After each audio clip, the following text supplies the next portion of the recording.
Patrick, missionary to Ireland. Now, as the Reformation side, you may wonder, what are we doing looking at a Catholic saint? Well, he was by no means a Roman Catholic.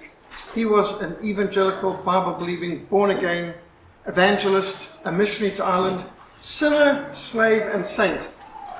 We know him as Saint Patrick, but in his book, Confessions, he starts off Patrick, a sinner. So he never called himself a saint, but he was both a sinner and a slave, and by God's grace became a saint. Patrick was only 16 years old when he saw a fleet of 50 longboats heading for the shore. As the Roman legions had long since departed Britain, Patrick's home was vulnerable to attack. And today the Irish complain about the English invading them, but they forget about when the Irish invaded England. And the Irish used to raid England for slaves, and you can see Patrick came from probably Wales, possibly England, but that's the first surprise about Patrick. He wasn't born in Ireland. As the Irish raiders leapt from their boats onto the pebbled beach, sounding the war horns, the population fled in terror. I mean, imagine 16 years old, war suddenly comes to your town. And the attackers looted and they burned the village, they carried away captives, including young Patrick. Now the year was 405 AD. Patrick's name in Latin was Patricius, meaning noble. You know, the patricians, the plebeians, he was from a noble family, Roman English home. His father was a magistrate. His grandfather was a deacon in the church. His mother was a dedicated believer. He came from a very prestigious family. He had had a privileged childhood. He had been raised with all the comforts, but now he became a slave in Ireland. And Patrick was sold to a cruel warrior chief whose stockade in Northern Ireland was surrounded by sharp poles with the heads of opponents impaled on them. So it gives you an idea of the kind of person there was there. Patrick was put to work as a shepherd to care for his master's pigs and sheep. He lived a lonely existence in the nearby hills. This mountain, they called the Flemish Mountains, enduring long bouts of hunger and thirst, isolated from human company for months at a time. He wouldn't see another person. Patrick witnessed the superstitions of the Druids and the priests who sacrificed prisoners of war to the war gods, the newborns to the harvest gods. So human sacrifice was normal. This is a very debased culture. Skulls were used as drinking bowls. Heads of decapitated enemies were used as footballs. In this strange land at the ends of the earth, amongst these fierce people, Patrick remembered the faith of his father and of his grandfather and the prayers of his mother, and he turned to Christ. He looked at his capture at age 16 and enslavement as God's judgment upon him for wasting his youth, for not taking seriously the privilege he had, for not being serious about God, and he had wasted opportunities. He had been given it all, and he had never had a personal relationship with the Lord, even though he was brought up in a believing home that loved the Lord, that feared the Lord. He was taught the faith, and yet here he was as a slave in a foreign land, probably would never see his family again, and he turned to the God of his father and mother and grandfather.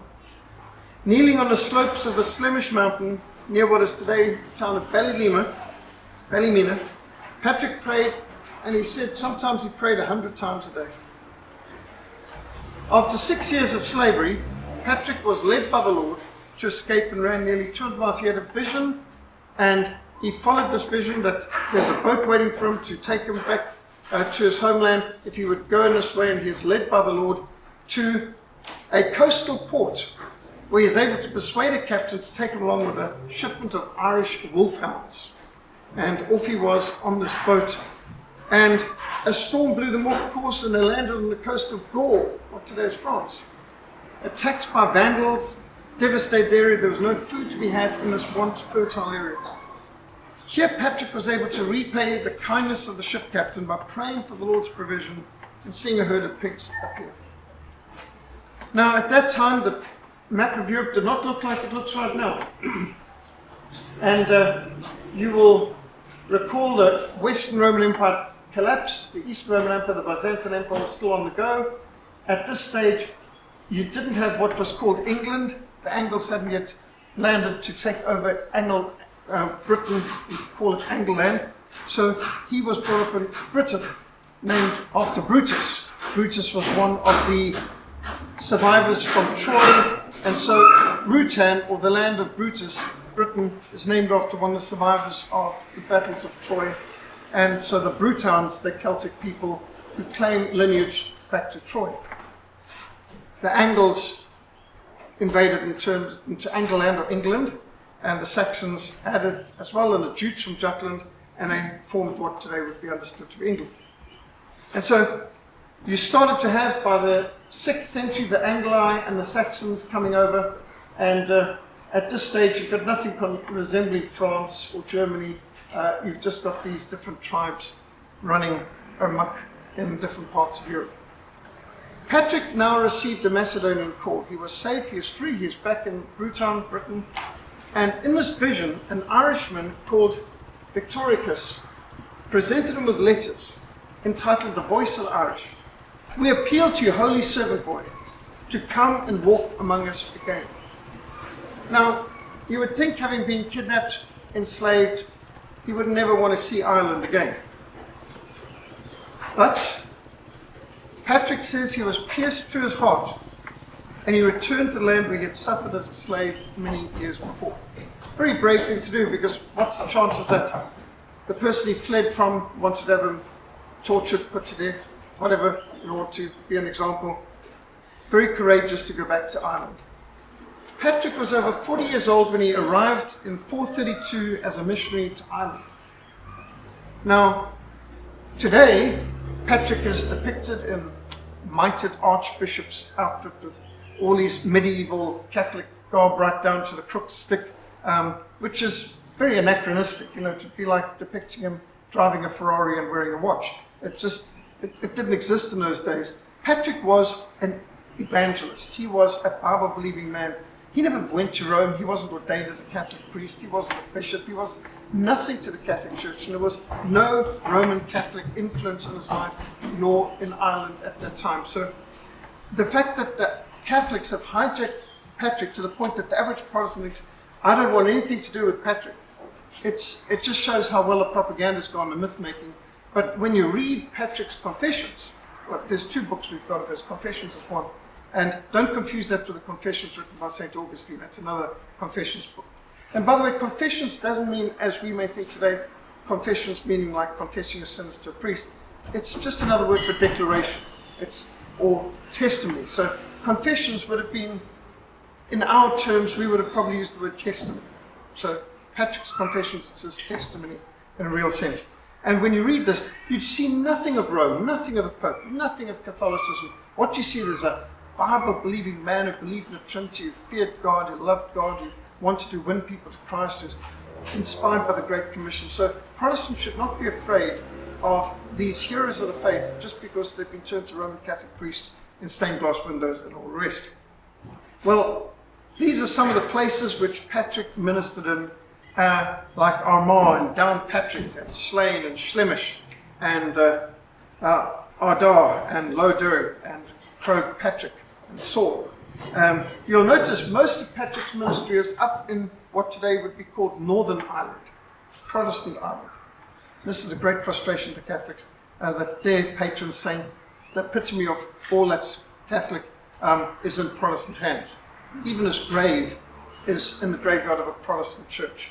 So they really want Ulster. They want to get back that area, because Catholics, when they want to make pilgrimages to his graves, they've got to go to Protestant areas and even to a Protestant church to do so. Well, Patrick faced fierce opposition from the Druids. These are like the witch doctors of Europe at that time. Patrick survived numerous attempts in his life, and he confronted idolatry, immorality, slavery, human sacrifices. These were very savage tribes. I mean, this is just like what would have been experienced by Henry Morton Stanley going at the heart of darkness down the Congo River in the 1800s. I mean, these people were savage. They would take your head off and stick it on a pike and use it for decorations, drink blood of the skull. I mean, they were as savage as could be, and You know, you look at Ireland today and you think, well, something must have changed. And well, that something was Patrick and the gospel of Christ. Daily I expect murder, fraud, or captivity, but I fear none of these things. Because of the promises of heaven, I have cast myself in the hands of God Almighty who rules everything, everywhere. Patrick delighted in taking risks for the gospel. I must take this decision disregarding risks involved. I must make known the gift of God and his everlasting consolation. And as you travel around Ireland, you see signs like this. Near here is the reputed site of the well where St. Patrick baptized many of the local inhabitants in the 5th century AD. And these are just reminders, different places, the impact he had that can never be forgotten. This is Patrick's gravestone. Very simple. Just the word Patrick etched onto it, chiseled into it. Neither must I fear any such risk in faithfully preaching God's name, boldly, in every place, so that even after my death, a spiritual legacy may be left for my brethren and my children.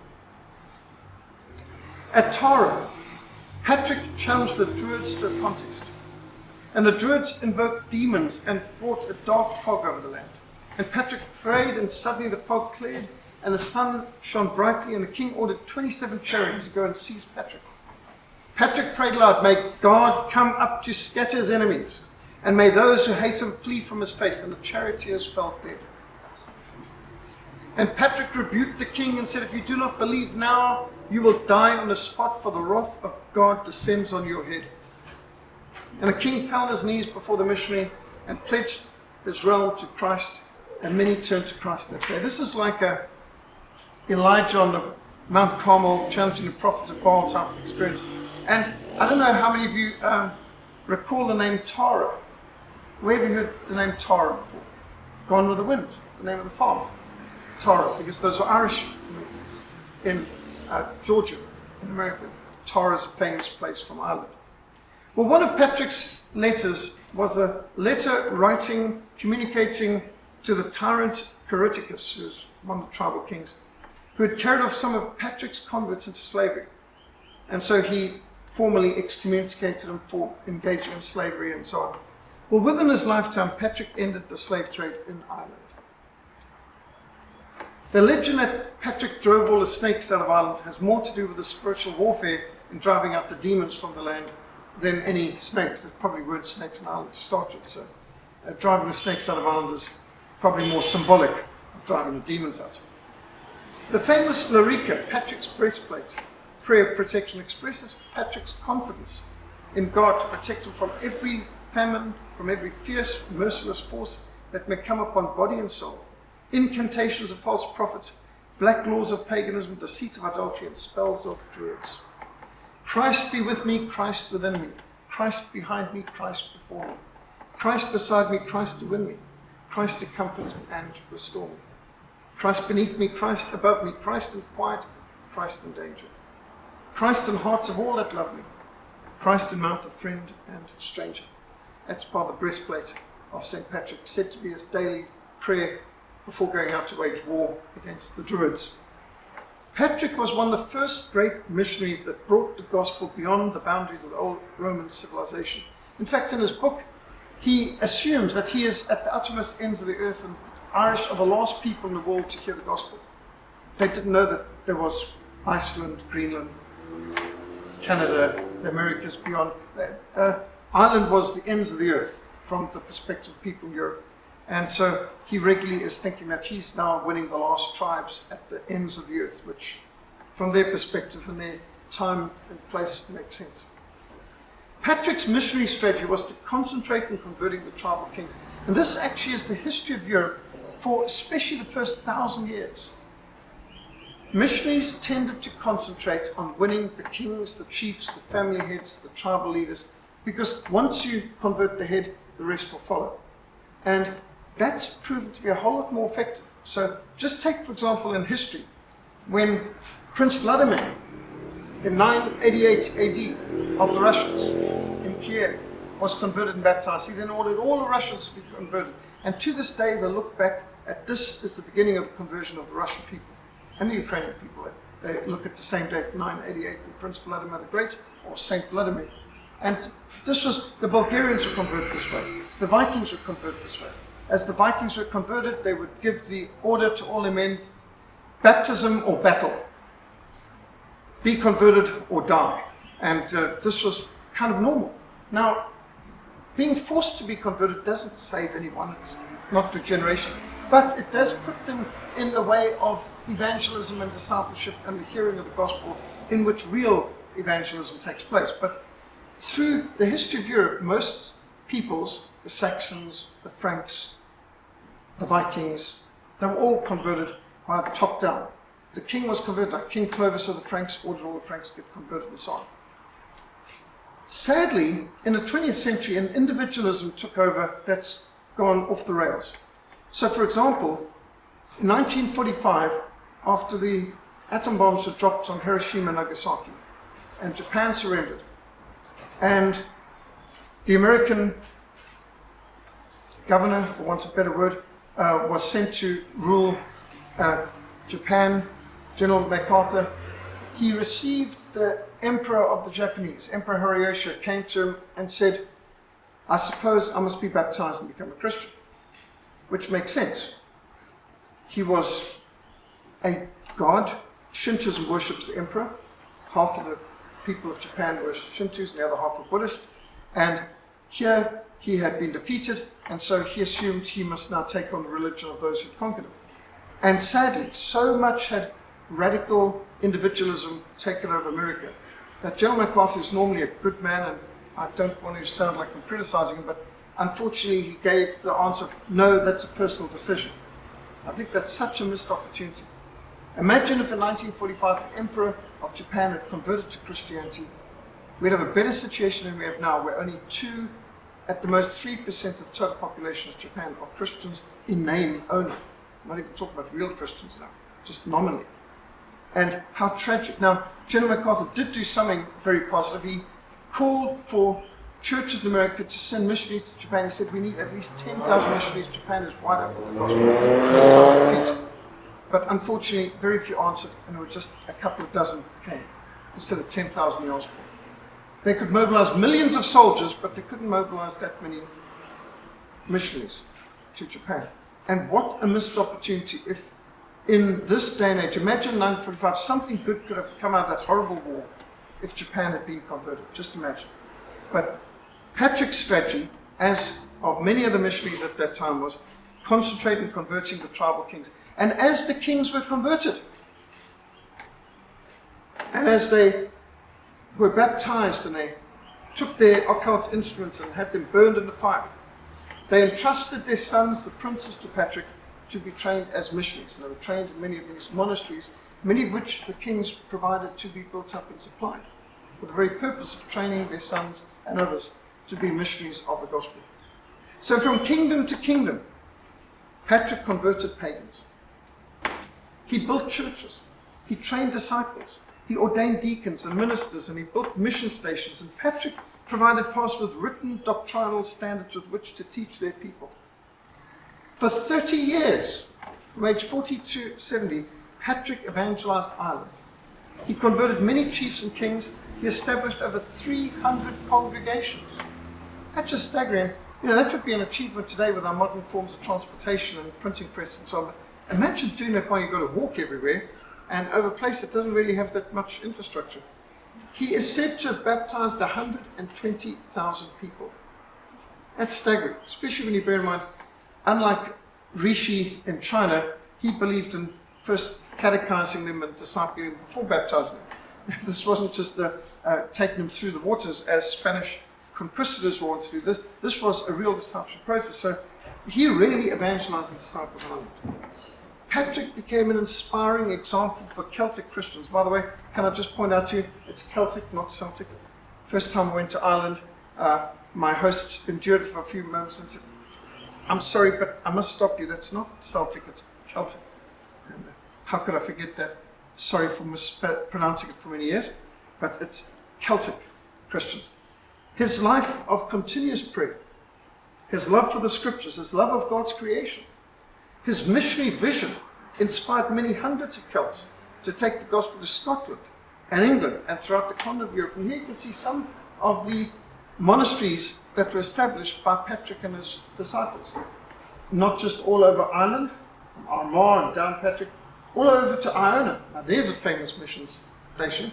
And from Iona went Columba, one of the great missionaries who won Scotland to Christ, who is a fruit of Patrick's work. And Lindisfarne, which is one of the great missionary sending posts of history, which is where the Vikings began their raids, 793 AD. Whitby, Glastonbury, Malmesbury. How many people knew there's a Malmesbury in England as well, which our Malmesbury is named after? So these mission stations, these are famous. You know, you could think of mission stations today like Kwasi Sabanta Mission and Korma Mission Station. Well, you might think of Genadendal. Well, these were the names of those times, and Lindisfarne and Iona were particularly famous.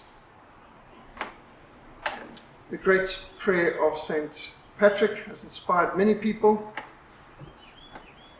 and here is one of his prayers: I rise today through a mighty strength, the invocation of the Trinity, through belief in the threeness, through confession of the oneness, towards the Creator, Christ for my guardianship today, against poison, against burning, against drowning, against wounding, that there may come to me a multitude of rewards.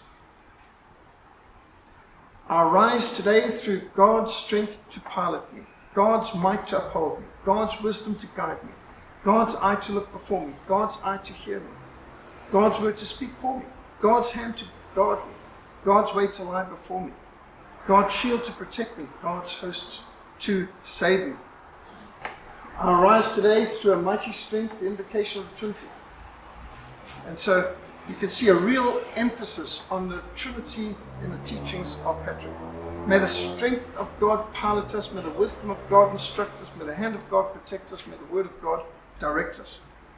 And although Patrick is commonly called saint, he described himself as a sinner. In fact, Protestants try not to use the word Saint Patrick, although it's so much ingrained that we often do, because just Patrick or Patrick of Ireland or the missionary Patrick is better, because we slip into the Catholic term of saint. He was a saint in the sense that all those redeemed by the blood of Christ are by God's grace saints.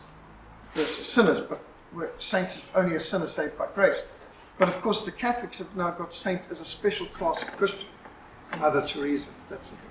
Whereas what we would understand from the Protestant faith is there's no special class of Christians who are called saint. If you're a Christian at all, you're in the category of the saints, not meaning that everything we do is good and holy, but we are set apart by the grace of God. Saints by the grace of God alone. So the Confession of St. Patrick's one of the books that one can have as a classic, and it was written in pretty poor Latin, very simple Latin, indicating, again, he never received formal training. There's no evidence that Patrick ever went to any theological school or the Catholic equivalent of that time. He was not well tutored. He was a fairly straightforward person. He had excellent upbringing until age 16. But beyond that, there's no evidence he had the equivalent of university training, or there's no evidence he was ordained, and he certainly never went anywhere near Rome, and the Pope never gave him any authority. And by the way, I don't think he's ever been acknowledged to be a saint by the Roman Catholic Church. It just is by popular claim within Ireland. Although Patrick is the acknowledged patron saint of the Irish, he was not actually born in Ireland, but in England, or in Wales. Not that we would have called it England, then it would have been Britain, or Bruton. But back then, there's Britain, and there was Pict's land, what today we call Scotland, there's Ireland. And it was later that the Angles turned into Angleland, and of course, things changed from there. It may also surprise people to know that Patrick was not canonized by the Roman Catholic Church. He has been considered the patron saint of Ireland as a result of popular devotion and long-standing tradition. And he never would have worn a hat like that or carried these sort of things, because those are like late Middle Ages. It's not the sort of outfit they would have had in the 4th and 5th century. On the last Sunday of every July, up to 30,000 pilgrims pass St. Patrick's statue and climb to the top of Croagh Patrick, commemorating Patrick's 40 days fast on a 2,710-foot summit, where of course there has to be a chapel. Well, that's newer these days. And so in Catholic Ireland, they tend to have statues of Patrick which anachronistically depict him looking like some Roman Catholic bishop. However, you see on the left the church that's built in memory of Patrick, and that dates back to probably his era, his century. And on the right is the Church of Ireland, which is a Protestant church, where his grave is today. This is a more Protestant depiction of Patrick in Northern Ireland. This depicts Patrick in the way that he would have been, more likely. Fairly short cropped hair, a simple staff, not this elegant bishop's crook. And the thing that's so amazing is that Patrick and his followers sent out missionaries to evangelize not only the rest of the British Isles, but much of the continent of Europe. There is a book out called How Ireland Saved Civilization, which was written by an Irishman, obviously, but it's not too much of an exaggeration, because of the ravages of the Vandals and the barbarians and chaos in Europe, the Irish later re-evangelized Europe to a large extent through people like Columba and Iona and Lindisfarne mission stations. Romans 15 verse 19 to 20 really describes the ministry of Patrick. In mighty signs and wonders, by the power of the Spirit of God, I've fully preached the gospel of Christ, and so I've made it my aim to preach the gospel, not where Christ was named, lest I should build another man's foundation. And when you go to Patrick's monument and to his memorial in Ireland, it's actually run by the Protestants, and they've got the actual words of Patrick. It's so clear that he was not a Catholic. And despite these depictions of him, I mean, this is the way that Roman Catholic artists tended to depict him, but he never wore such fancy garb. And it's nice mosaics, it's interesting art, and beautiful stained glass windows. But these do not depict how he would have dressed at that time. And there's no indication that he would have been dressing in that. He would have looked like somebody who came from time travel from outer space, because nobody had outfits like that in those days. But still, some beautiful stained glass windows, all the same. And it does depict something of the respect people in Ireland have from. There's many churches named around the world after St. Patrick. You can get mountains of St. Patrick's churches and cathedrals in New York, and wherever you get Irish people, in Chicago and so on. So amazing that a humble missionary like Patrick could have so many impressive cathedrals named after him, and St. Patrick's Rock at Cashel, and the roll of the Knights of the Most Illustrious Order of St. Patrick. And you've got more Catholic looking things in Southern Ireland.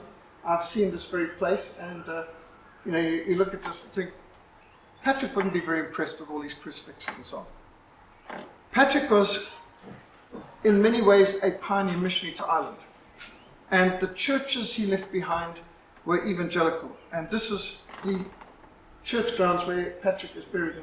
Lenore and I were invited to Ireland in 2009 by Dr. Ian Paisley to be part of the 150th anniversary of the Great Revival of 1859. And here's Patrick's simple grave, and it's a simple big rock which had carved into it his name and a cross.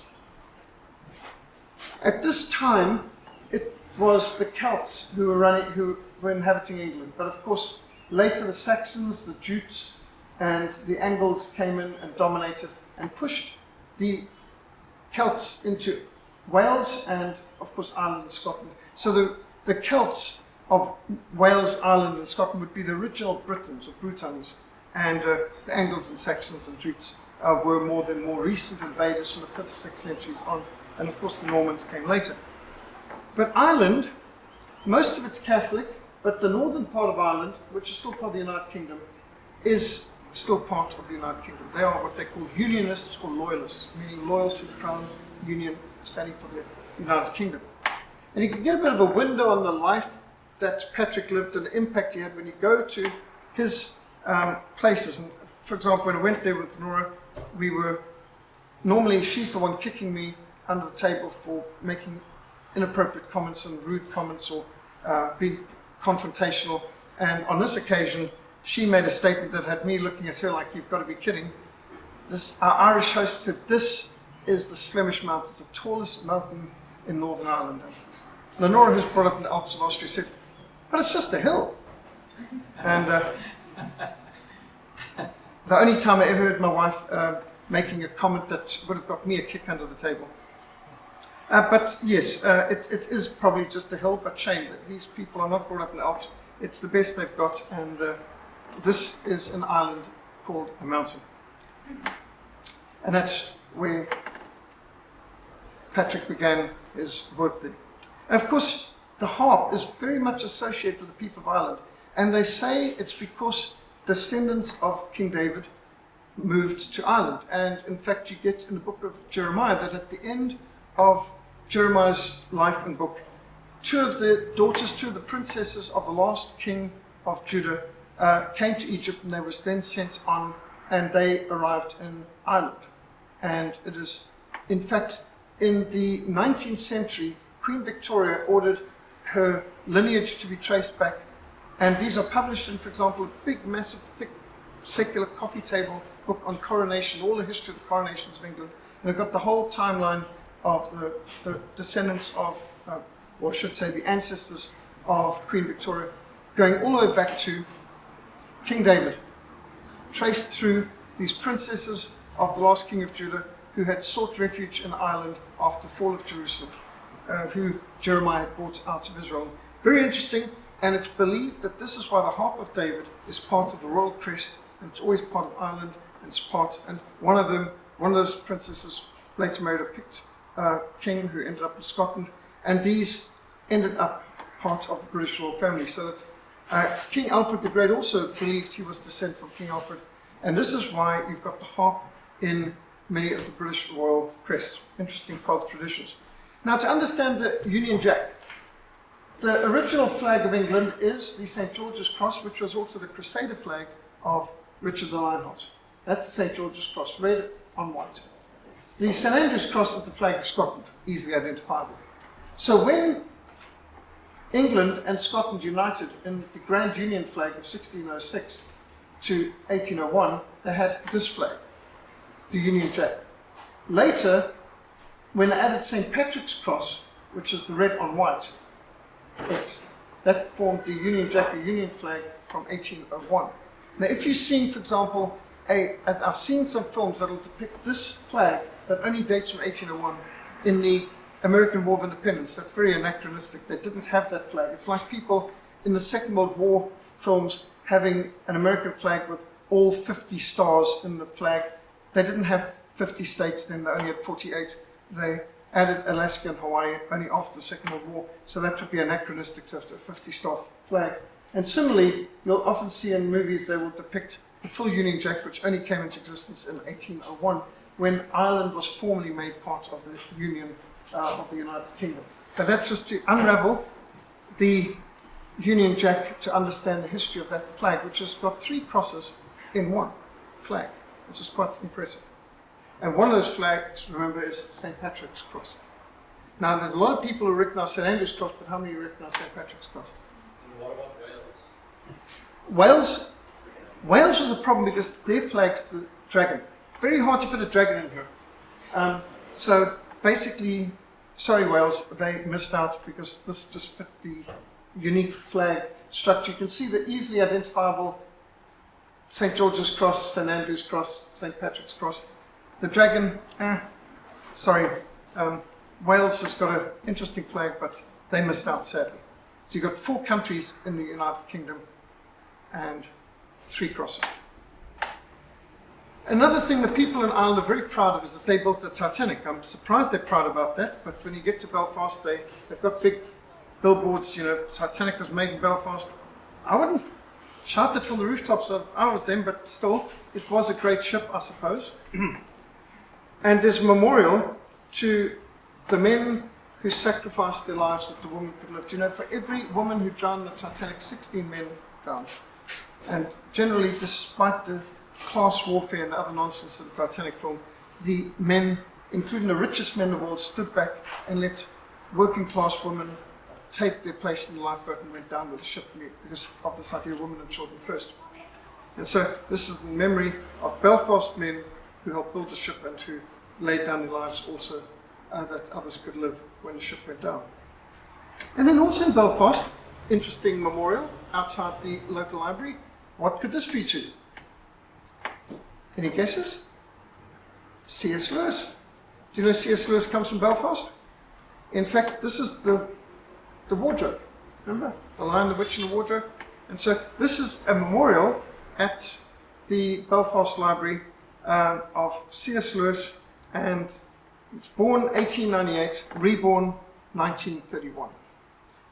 C.S. Lewis, author of the Narnia series. And, well, yes, we also went to the place in Oxford where he would sit. He sat at this very place with J.R.R. Tolkien and discussed the books that they were going to write, and they were going through The Lord of the Rings and The Lion, the Witch, and the Wardrobe at this particular place, this pub in Oxford, in England. But I've just jumped off there. Well, Ireland has been a place of trouble since the 1960s. And it went from being a police action to being a war action. And you can always tell when you're in the Catholic areas, very obviously in the Catholic areas, they have Irish flags. And by the way, the Irish flag's meant to be green for Catholic, orange for Protestant, and white for peace between them. That's the theory. Not that there's much peace between them most of the time, but still. As you can see, the Red Devil bar, I think that's very appropriate. There's a famous bar for the IRA, and I think they knew who they were serving if they called it the Red Devil bar.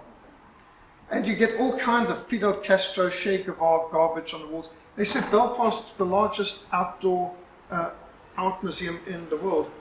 And you literally get warning signs in traffic of beware of snipers. That's an official sign that you get in Northern Ireland. You can tell when you're entering loyalist areas because they announce it, you know. You're now entering loyalist Sandy Row, heartland of South Belfast, Ulster freedom fighters. And they will put up the flags, and you can see the Union Jack and the Irish Unionist flag and Her Sovereign Majesty Queen Elizabeth. And you could tell they're Protestant. There's no question that they're telling you the history of Ireland. They're telling you the history of the Catholic Church's atrocities and all the rest of it. And of course, Oliver Cromwell is almost like a patron saint, if you can say such a thing, of the Protestants in Northern Ireland, because he gave the Catholics their own medicine, and many of them look back to him as the best ruler they ever had. Ulster will always remain British, no surrender, the Red Hand. Now you may wonder where the Red Hand comes from. Does anyone know the story of the Red Hand? The Red Hand is as the Vikings were heading to Ireland. Now remember, Dublin, for example, was founded by Vikings.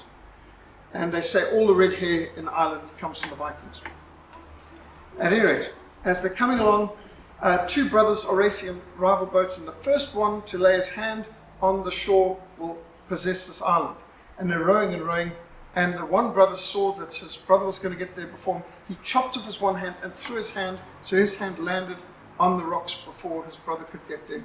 How's that for being extreme in competition?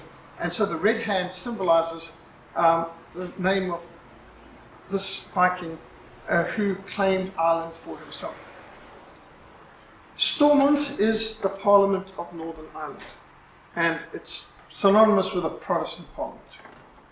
The English wanted to betray the whole of Northern Ireland to the Irish Catholics after the Civil War that broke out from 1916 on and so on. The British government basically made a deal with the Irish. Look, just hold your horses till the end of the war, help us win the war, and then we'll give you the whole of Ireland. And at the end of it, they were ready to, in Northern Ireland, said under no circumstances, we want to be loyalist, unionist, we want to be part of the United Kingdom, Protestant people. We cannot allow ourselves to become a Protestant minority persecuted by Catholics. We know what that was like 400 years ago, not again. And so they actually fought the British government to be allowed to stay within Britain.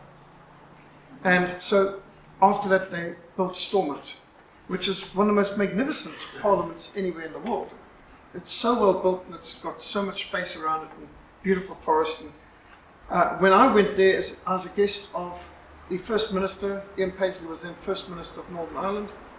But the Irish Catholics did the kind of thing that, you know, people in South Africa did to our Parliament on the 2nd of January this year. They burned out the House of Parliament at one point, an IRA bomb, petrol bomb, whatever it was. Now, in the parliamentary rotunda, they've got, in memory of one of their members of parliament who was murdered along with his son by IRA terrorists, 21st January 1981. And the IRA have been trying to get this out of it, but they put it in marble in the wall. It's very hard to get rid of this. Ian Paisley, for over 50 years, dominated the politics of Ireland. He's a strong Protestant pastor, evangelist, and he rallied the people of Ireland against the British government's attempts to betray them again and again. And he was not subtle, as he has here. If you can read this, to smash Sinn Féin. Sinn Féin is the IRA's political wing. Well, I heard Ian Paisley first preach at a ministers' conference at Quasabunta Mission. I remember being shocked when I saw Ian Paisley stand up. I thought, how could Uncle Erlo allow this? I mean, I'd only heard terrible things about Ian Paisley. I mean, Ian Paisley was one of the worst, most evil, bloodthirsty, savage people on the planet, according to everything I'd heard. But as he stood up to speak, all my qualms disappeared. He preached from Psalm 2 now. This is a man who loves God, this is a man who fears God, this is a man who preached the gospel. And thereafter, whenever I heard people speaking against Ian Paisley, which was frequently, I'd say, have you ever heard him preach? They'd say no, and I said, best gospel preacher I've ever heard. I've heard a lot of good gospel preachers. And I had people stagger because they'd even say, surely you're joking. No, Ian Paisley really was slandered. Well, we hit it off well at Quasabunta Mission, and he invited me back to Ireland to preach, and he said in the pulpit that Peter Hammond knows what the British government does because he was brought up in Rhodesia. What the British Foreign Office did to Rhodesia is what the British Home Office is trying to do to us in Ireland. And you can see where we're going. Now, Ian Paisley is famous for many things, but one of his greatest moments came in 1981 when Pope John Paul II came to speak at the European Parliament. And Ian Paisley happened to be a member of Parliament of the EU. In fact, he's 25 years representing Northern Ireland there, and he had the highest percentage. Such a high percentage that even the Catholics in Northern Ireland must have been voting for him because he represented the interests so well. He didn't just have the support of all the Protestants, he had the support of some Catholics too. Well, anyway, Ian Paisley gave notice he was going to protest having the Pope speak to the European Parliament. They went ahead. So and you can actually Google and watch this, and as John Paul stands up to begin his speaking from the podium, Ian Paisley stands at the back and shouts out, "John Paul, Antichrist, I defy you with all your false doctrines." And he put up the sign, Pope John Paul II, Antichrist. He's in fact quoting from Archbishop Thomas Cranmer, first Protestant Archbishop of England, who was, of course, burned at the stake by Bloody Mary. And so some people came up and ripped it out of his hands. He pulled another one out.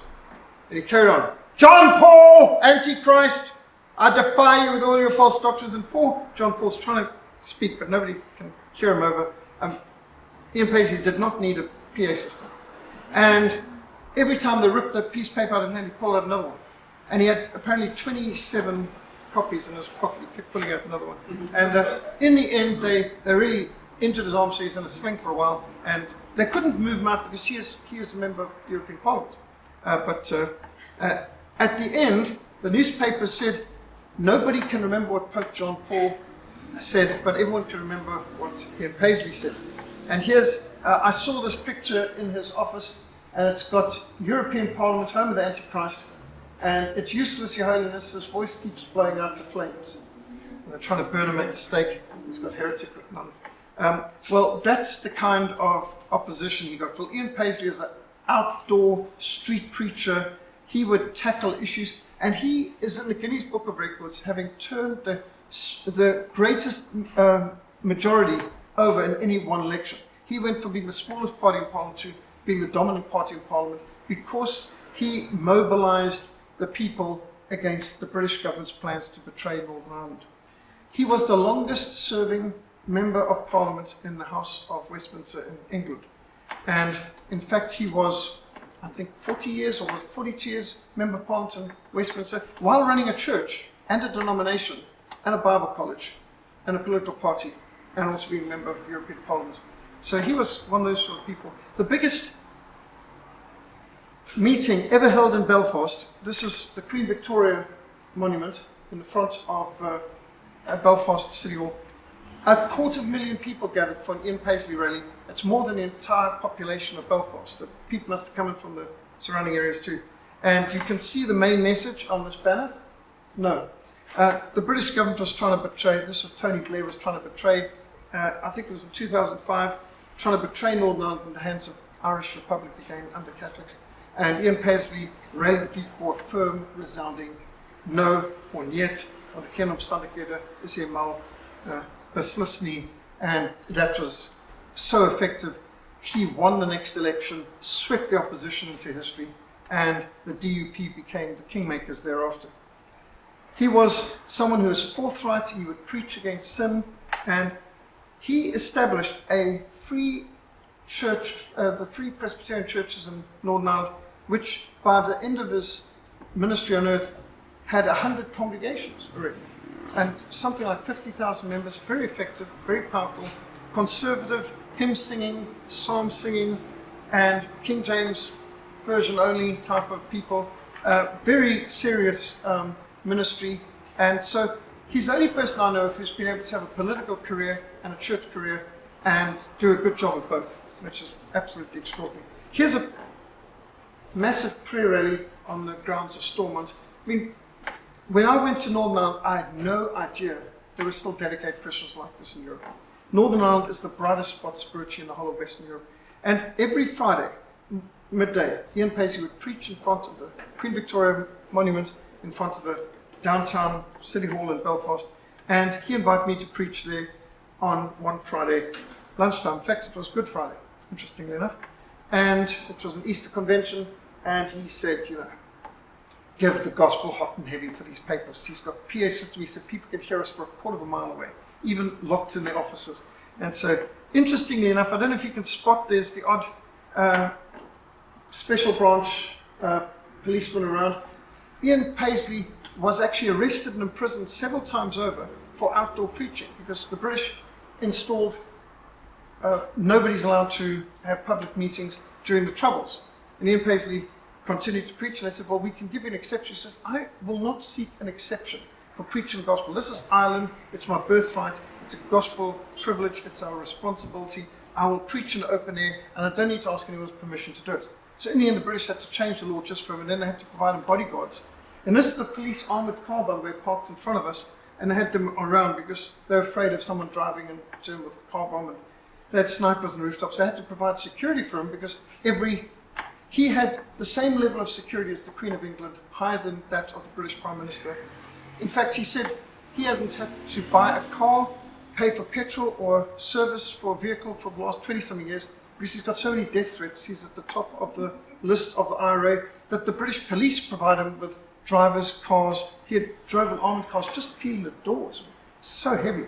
And has all his windows in his home, his offices, even church office, changed by the police. They came and put thick armor-plated windows in, and they drive them everywhere. Wherever we were going, we had special branch driving us around because Ian Paisley was at the top of the IRA hit list. And he had me preach the gospel, as he said, hot and heavy so the papists can hear it. I think you can see some of these security folks in the background. They always kind of stand out, don't they?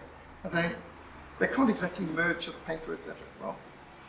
Ian Paisley's church was Martyrs Memorial Free Presbyterian Church, and 95 theses in the door. The British flag and the Irish flag up front. We preached Christ crucified. You didn't need to be guessing as to where he stood. And this is a Wednesday night meeting, by the way. Wednesday night meeting. And I wasn't there for a Sunday service because they had me preaching in 4 different churches on Sunday. But this is the kind of midweek services and the fervor, the enthusiasm, the prayer meetings, the zeal. Ian Paisley would say, I want men to stay behind and pray. And we'd pray till early hours of the morning. And then we'd still be out there doing outreaches. I asked him, are you evangelizing amongst the Catholics? He said, we are putting a Gospel of John in every Catholic home, not only in Northern Ireland, but in Southern Ireland as well. And when I inquired a bit more, he said, oh, would you like to join my man? So he had me picked up the next day by one of his evangelists. By the way, you see the red hand, the 6-pointed star because 6 provinces, the crown, of course, because they're royalist, and United Kingdom flag was the Unionist. So that's the Northern Irish flag. This, by the way, is a youth rally. I had 4 churches on the one Sunday, and my last one started at 9, went past midnight at this youth rally that had already been going for a while when I got there. And you look at this, you might think this picture was taken centuries ago, but these are young people in 2005. And every woman wearing hats, every man ties and jackets. There's just one backslider here, and he's a South African. This chap here, he's not wearing a tie or jacket, shame on him. But anyway, all the others are. And but aside from that, you can see the kind of clothing standards that they had in Northern Ireland. Now, this youth rally, there was no gimmicks, there was no bands, there was no plays. It was testimonies, prayer, preaching, and with me answering questions. For over an hour, I answered questions. Very enthusiastic, key people, tremendous ministry, and a patriot who loves the Lord and who's enthusiastic. This is one of our, notice I'm called a fundamentalist. Over there, fundamentalist is a good word. Means you hold the fundamentals of the faith. I think in America, fundamentalist would often be a negative connotation. So these are just some of the services they organized back when Lenore and I were traveling there in 2009. 150th anniversary of the revival. 1859, in 1859 there was a phenomenal revival in Ireland. And by the way, Ian Paisley's wife was later made a baroness, and he was made a lord in the House of Lords, and his son entered politics as a member of Parliament, his other son a minister. So they ended up with 3 Paisleys in the British Parliament, 2 in the House of Lords and 1 in the House of Commons. So things really got out of hand there. And so Ian Paisley personally took Lenore and I around Ireland to see the different sites of the revival of 1859. And it was in this schoolhouse that one of the most amazing revivals began. One of these young boys was challenged by a school teacher, could you not do something more for God? Could you not gather some of your careless friends for a Bible study, a prayer meeting each week? And so every Friday night they would carry coals in their arms to the schoolhouse and heat up the fireplace, warm up the room, and then they, through prayer, warmed up their hearts. And these 4, later 5, later 6, 9, 12, grew to 54, meeting every Friday night for prayer. And revival started to break out in the schools. The school teacher saw one of the youngsters was obviously in a state of conviction, and he asked this young boy, could you not take him and counsel him? So he took him to counsel him, and after a while he came back. And this youngster walked into the classroom and he shouted to the teacher, oh sir, I have Jesus in my heart. And as he said that, people in the class began to break down and weep. And people got on their knees and people started to pray. And the teacher asked those who knew the Lord to counsel their fellows who did not know the Lord. And they spread out and somewhere outside in the playground. And as they started to counsel, some of them started to cry aloud. And the girls from the upper section of the school looked out the windows, and conviction came upon them. And without anyone saying a word, the girls fell on their knees and started to weep and to cry and to confess their sins. Adults were coming past, and they heard these cries and shrieks from the school and just sounds of commotion. And the parents were arrested, but conviction of sin came upon them, and they fell on their knees on the cobblestones and in the mud and in the sand. They knelt down in the streets and prayed. And it was 11 o'clock at night before the school was able to be cleared and they could shut and lock the doors. Extraordinary prayer meetings were organized. The next day, people came into the center of the town to seek. We've got the whole story and several books on this, on the 1859 revival down in the library, and started to seek for counsel. And the pastors had so many people gathered in the town square, they couldn't reach them all. They didn't have a PA system. They divided them up. I think there were 4 pastors divided into 4 different groups, and the people soon were on their knees in the streets, in the town square, praying, seeking God. This church had a meeting where the people gathered for revival to such an extent Business places had regular prayer meetings. This spread from one place to the other. Prayer meetings from 12 o'clock to 1 o'clock. Prayer is the Christian's native breath. The Christian's native air. His watchword at the gates of death. He enters heaven with prayer. Him that comes to me I will no wise cast out.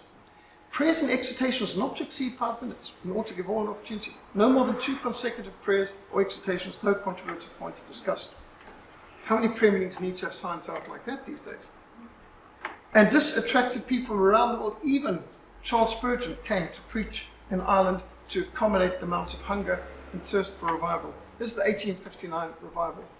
I've been to all these places with Ian Paisley. Ballymena, Coleraine, Aggo Hill, Kilchney, Newtown Dodds. Amazing, extraordinary, and there were many centenary celebrations. Many churches were celebrating, and we had displays like these set up, remembering the revival in the Emerald Isle back in 1859. And this will remind you, we in South Africa had our revival in 1860. It spread over here by the next year, and Andrew Murray was most associated with that one, started in Bristol. But you can see some of these churches where the revival prayer meetings took place, and you can see from the stained glass windows the doctrines of grace. Many of these were put up after that time. The strong Reformation doctrines and the principles of the Reformation of 5 solas, and you can see many of the great names of the faith recognized. In this particular church, they had an upper gallery and lower area, and so many people in it, they feared the upper gallery would break and give way. So they pleaded for the people to go outside. And although there was a light drizzle, the people gathered outside, knelt on the cobblestones and the mud and the dirt outside, getting wet in the rain, praying on their knees for a long time. And these are just some of the places where you see what the symbol is of the Presbyterian Church in Ireland, the burning bush, the presence of God. Well, these days we more often call Presbyterian churches the chosen frozen rather than people on fire. But what was John Calvin's motto? A heart aflame in the hand of God. The prayer that was used in the 1859 revival was reprinted for this occasion by Ian Paisley, distributed, and this is the prayer. I take God the Father to be my God. I take God the Son to be my Savior. I take God the Holy Spirit to be my sanctifier. I take the Word of God to be my rule. I take the people of God to be my people. I likewise dedicate myself wholly to the Lord. And I do this prayerfully, deliberately, sincerely, freely, and forever. What a great prayer. When I think of Patrick, I can only think of a person who had privilege, but then he lost it all. And you know, he could have chosen to be a victim of his circumstances. What can I do? It's not my fault. I'm a victim of circumstance. But no, he took it to be his fault. He had neglected the Lord. He had neglected the means of grace. He had not applied the faith of his parents to his life. He was living effectively without the Lord. Now this is God's judgment. And then he didn't just say, well, now I'm doomed to be a slave of his life. He took choices. He took ownership. Patrick could have had an excuse why his life would amount to nothing. But Patrick decided to follow God, to trust God. And he's an example of when you don't have much on your side, how you can still turn it all around. And again, you can say, what difference can I make? What difference could some slave whose only experience in life was being a sheep and pig shepherd? I mean, really?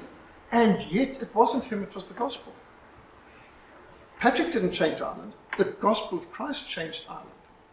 To such an extent, it's still having its ripple effects there. There are missionaries all over the world from the work of what God did in Ireland. I've bumped into Irish missionaries all over the place. I must say quite a few of them are Roman Catholics. But you can still see the impact. There's many Protestant Irish missionaries too. By the way, I was up in Nuba Mountains some years ago, and there was a Catholic Jesuit missionary from Ireland up there. I knew the Catholics also had a mission station up in Nuba Mountains. And so one day this man came, you know, this long flowing gowns, he came to meet me. I felt sorry for him. He's got to walk around the Nuba Mountains heat like that, 45, 48 degrees Celsius. And he said, I hear that you've got a flight coming in next week. And I said, yes, I do. He said, would you have a place on it for me to fly? I said, place on one of my planes to fly Catholic missionary out of the mission field? Of course, I'll always have space to fly Catholic missionaries out of the field. I could make it one of my key results areas. So, he laughed. I'd never have space to bring you in, but I've always got space to take you out. And, here's glad. And, we knew we were coming from, and we had some good fellowship. There are times that I've been in Catholic churches in Nuba Mountains and Mozambique and so on. They said, why are you bringing us Bibles and visiting us? And I said, well, if I can give Bibles to Catholics without being burned at the stake, I count myself blessed. And, it's an interesting thing. Catholics have gone from being our enemies to being our sort of brothers-in-law. They have the same enemy. They've been persecuted by the same Muslims and communists and secular humanists. And so we can find often some common ground talking to them because they are pro-life, generally, and they are obviously, if they're being bombed by jihadists against Islam and Marxism and so on. So we can find some common ground with Roman Catholics and use it as a basis for developing a relationship. But also, what's so important is when they start seeing, you also recognize and respect Patrick. Oh, you also like Francis of Assisi, and they're astounded. What? You actually study St. Augustine as well? And they're amazed. Tertullian, Origen, yeah. Well, these are our church fathers too. I said, Roman Catholics don't own the church fathers. They belong to all believers. And there's a tremendous opening that comes with Catholics when they realize you don't reject all of our heritage. We thought you Protestants only started in 1517. No, we look all the way back to the Acts of the Apostles and the Gospels, back to Christ. And we are trying to get back to the Bible, back to the New Testament. We're not trying to start a new religion. And for many Catholics, this is a surprise. So I think Patrick is a key that can help you to reach out to Catholics, and especially Irish Catholics, that when they realize we've actually got a few more things in common, they might be more open to hearing the gospel from you when they realize you don't reject everything that they have taken as precious in their life.